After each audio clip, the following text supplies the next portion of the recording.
I get asked all the time, what is the best sword? And I don't think there is one. Not for all of humanity, one best sword to rule them all. No, it depends on personal taste, where you are, what the context is. Is it dueling? Is it self-defense? Is it battle?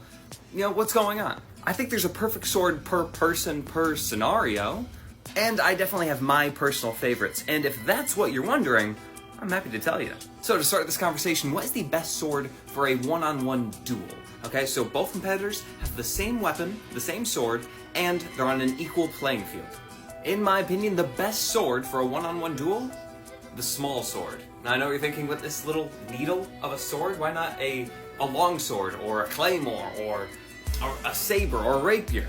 And to that I say, this sword was pretty much made for dueling. I mean, not completely, but pretty much. The small sword started showing up in the late 1600s as a child of the rapier. The small sword was highly popular through the 1700s and still continued in the 1800s, which eventually evolved into an epee, and actually small swords can still be seen today militarily in more of a formal presentational setting, but nonetheless, it is commonly a thin, light weapon, normally without an edge. There are always exceptions to this, however, and primarily used for the duel, but also used on the military field as an infantry weapon.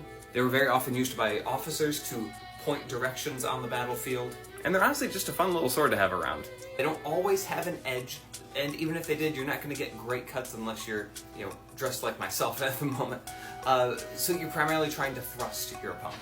And history saw hundreds of years of this sword being used for one-on-one duels, just like we're talking about.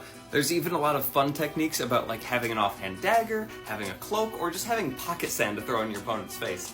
It's really fun. I've chosen this as the best for a few reasons. One, there is hundreds of years of precedent using this as the apex of one-on-one dueling. I also say because its weight and size lends itself to one of the most intuitive swords for a beginner to just pick up and get how to use it. Obviously, there is a lot of nuance and technique along with this sword, so I think it's easy to get into, but you can spend years mastering your craft with this.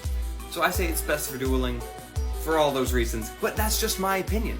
What do you think? Do you think a rapier or a saber or a longsword would be better in a one-on-one duel? Let me know in the comments, and stay tuned for other contexts where different swords might be better.